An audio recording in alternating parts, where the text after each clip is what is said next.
I guess it's traditional to start a presentation by saying how pleased you are to be somewhere. And I am, and I will. But I also would say how unpleased I always am to follow Filippo, because I have a very boring presentation. I actually think my work's very interesting, and I think what we do is great, but there are no pictures of me dressed as Superman or any other characters. And I did actually just say to Filippo that I think potentially we should get married, because we come to these things together, and Filippo does something very funny, and I do something less funny. So I'm not very happy to be here because of that. I'm also not very happy to be here because I prepared my presentation before I arrived.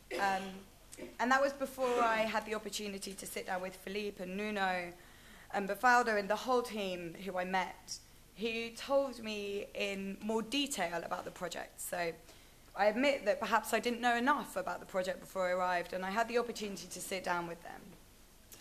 And I almost feel like there is no point me saying anything now. I'm in complete awe of what they're doing. I think the rest of the world should also be in complete awe of what they're doing. It really is special, significant, groundbreaking, massively important. So I almost urge you not to listen to me, but I urge you to go and talk to them all afterwards. And I would urge you to really get engaged, because what they're doing is really going to, with the support obviously of EDP and Gulbenkian Foundation, is really going to change the way that we understand social innovation and we advance the field. So I would say thank you, but also not thank you, because now for a second reason, you're going to be bored for the next 10 minutes. But here we go. So the two reasons why I am really pleased to be here is, of course, because I've got to have the opportunity to discuss how we can work with you both, to see my husband. But also, Portugal is very special for me. As Philippe said, I was honoured to be able to work with Diogo Vasconcelos, and if I can do a tiny little bit with Six of what he wanted us to do, then I will be very proud. And it's also nice to be here in Portugal because I'm British and I love the weather, and so I will talk to you about the weather. But here we go. So this is a kind of whistle-stop, a little bit about what we do at Six, but more about our values and what we think is important for the global field of social innovation. And it's almost a bit of a moan, actually, of things that we think in Six Network need to happen. And I'm not proposing how I think we can help them to happen, but rest assured we are on the way. So, okay, this is the world that we want to see at Six. I'm not going to read this out, but this is about innovators being able to share and exchange in order to enable more innovation. And one of the reasons that I particularly enjoyed talking to Nuno and the team was I felt that we really had in common, for Six, it's about the process. And most people say, well, that's quite boring, I don't know why you're saying it. But I think it's not about the individual entrepreneurs necessarily, it's not about the organizations for us, but it's about the way you work, the tools that we need to enable all of us to be innovators. So we want to see a world at Six where everybody around the world, no matter where you are, innovation will mean different things. Its time and place context is really important. But we want to see a world where everyone can share these in order to advance social innovation in their countries. And as Philippe has said, everybody's doing it. Cities are doing it. Governments are doing it. The European Commission is trying to do it. Corporations are doing it. Private companies are doing it. And this is just a quick a Google search of organizations or things that have social innovation in their title. And in 1990, there was one, and that was a Center for Social Innovation based in Vienna. And now there are lots more. About 25 of these are organizations that have social innovation in their title. Rest assured, all of them do something completely different. So it's very difficult if you want to start your own Centre for Social Innovation to understand what on earth you should be doing, because every single one of them does something completely different. So part of Six's role is to say, okay, what are you doing, why are you doing it, and how are you doing it? So that if I want to go and start my own Centre for Social Innovation, I'm coming at it with a much more informed view. So it's great, obviously. We're really pleased that lots of people are doing it. But we have a problem. because it's not reaching its potential. If it was, then we wouldn't have all the social challenges that we have today. Things are not necessarily getting better for many people. So we need quite a lot of things, and I'm just going to show you what I think from the perspective of SIX and the people around the world who are part of the SIX network, what I think we need. Firstly, I think we need to be inspired. And again, this is a place where this project, this project comes in. Because there isn't enough inspiration, there isn't enough case studies, there are lots of descriptions of small projects. But how do you know which one is good or not? Who says what's good or not? We need to be inspired, so we need to know more about who's doing it. And what's already happening, of course. We need to save ourselves time because we don't have that. And I feel like I can't do any presentation about social innovation without giving some examples that I think are good. And I won't go into why I think they're good too much now, but I think we can't do any presentation about social innovation without talking about what we're talking about. So this is I think, an innovation because I'm involved in it, and it has managed to get me to do some exercise. So rather than me paying to go to the gym, I'm also doing volunteering at the same time as I'm doing exercise. So I'm matched up by the Good Gym with Margaret, who I need to go and see every Tuesday because Margaret is expecting me every Tuesday to bring her some bananas. I don't have time to get to Margaret in any other way other than run.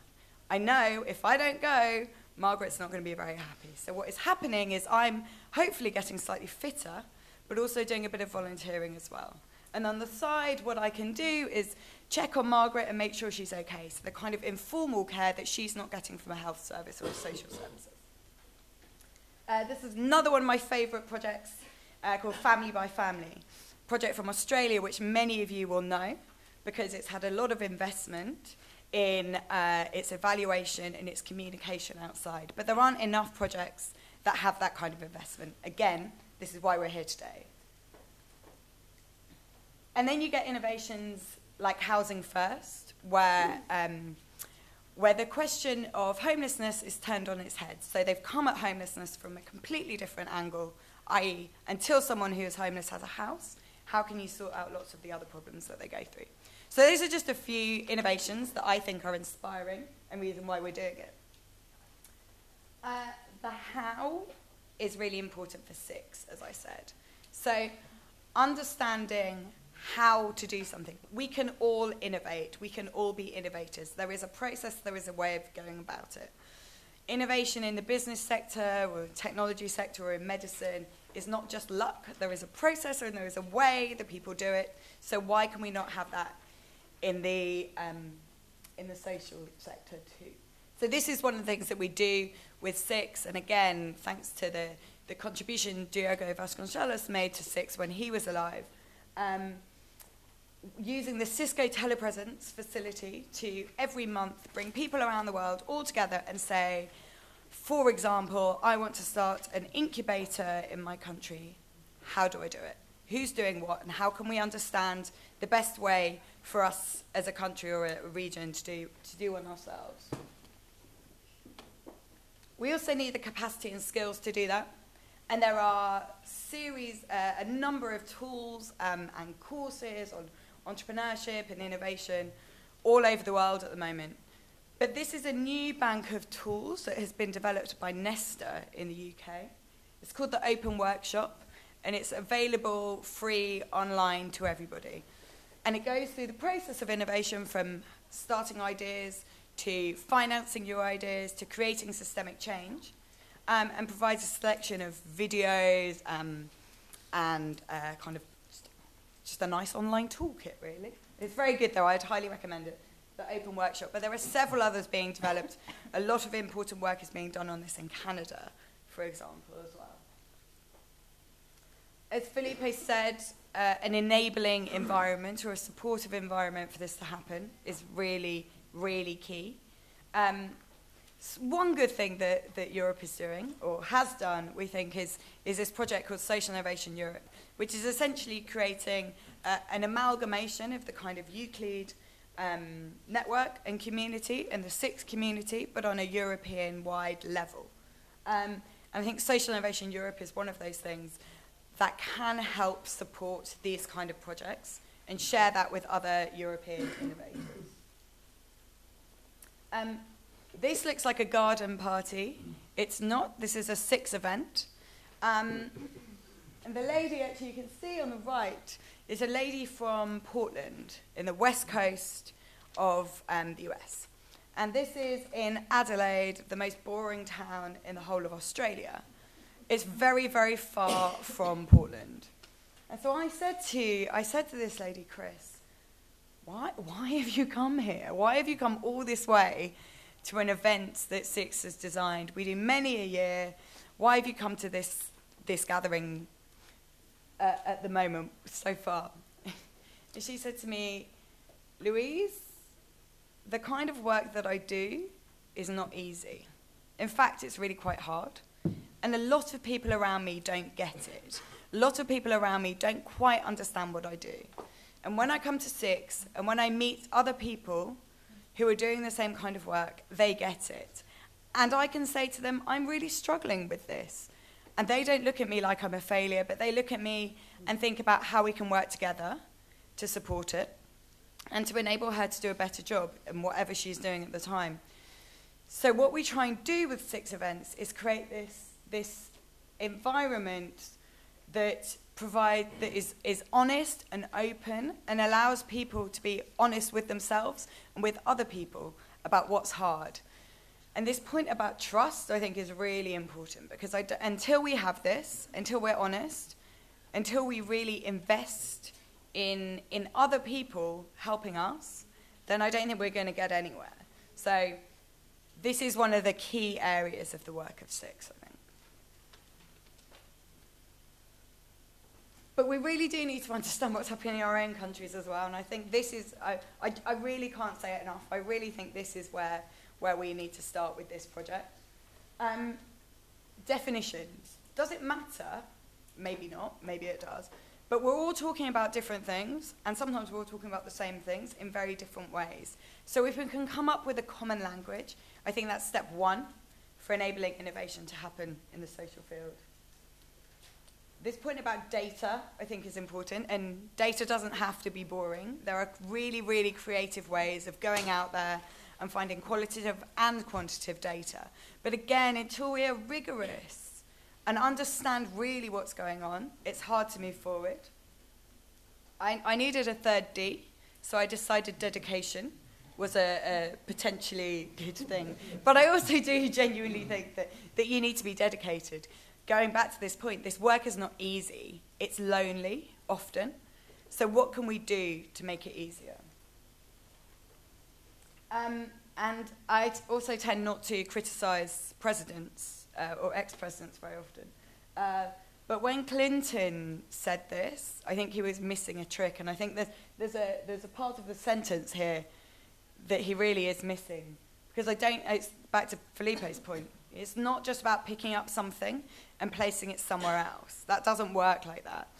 He's missing out some words around adaption, adoption. Someone talked to me the other day about social innovators need to be, not only have good social skills, because many don't, but good in the art of bricolage, of collecting little bits from different places, putting them together and making them work for where you are.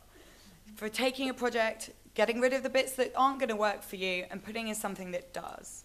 So this word about adapting and adopting is missing, I think, from this sentence. And the final thing I will share with you is whatever kind of work I think you're doing in social innovation, we have in the SIX network people from governments, people from the private sector, people from NGOs, from charities, individual entrepreneurs, who are all coming together, designers, economists, people coming together from very different backgrounds, trying to work for the same goal.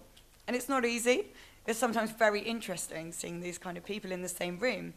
But one thing I think that brings us together throughout the SIX network, whether you're coming from Hong Kong or Finland or Rio or Lisbon, is a set of values and principles that we all adhere to.